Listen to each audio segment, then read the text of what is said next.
ప్రధాని మోదీ ట్వీట్ పై మంత్రి కోమటిరెడ్డి వెంకటరెడ్డి కౌంటర్ ఇచ్చారు. తెలంగాణలో అమలవుతున్న సంక్షేమ పథకాలు బీజేపీ పాలిత రాష్ట్రాల్లో ఉన్నాయా అని ప్రశ్నించారు కోమటిరెడ్డి.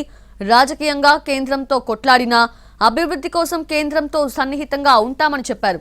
త్వరలో హైదరాబాద్ విజయవాడ జాతీయ రహదారి విస్తరణకి టెండర్ల ప్రక్రియ ముగుస్తుందని, రీజనల్ రింగ్ రోడ్ పనుల ప్రారంభోత్సవానికి ప్రధానిని గాని నితిన్ గడ్కరీని గాని ఆహ్వానిస్తామన్నారు.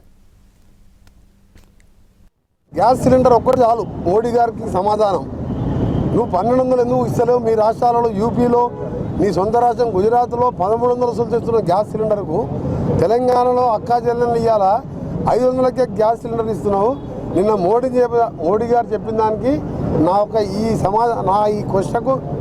నా ప్రశ్నకు మోదీ గారు సమాధానం చెప్పాలని ఆయనని బీజేపీ వాళ్ళని డిమాండ్ చేస్తున్నా. మోడీ గారు విదేశాలలో తిరుగుకుంటూ గ్యాస్ సిలిండర్ నెలకు 100 రూపాయలు పెంచుతారు, డీజిల్ రేటు పెట్రోల్ రేటు ఇష్టం ఉన్నట్టు పెంచుకుంటారు.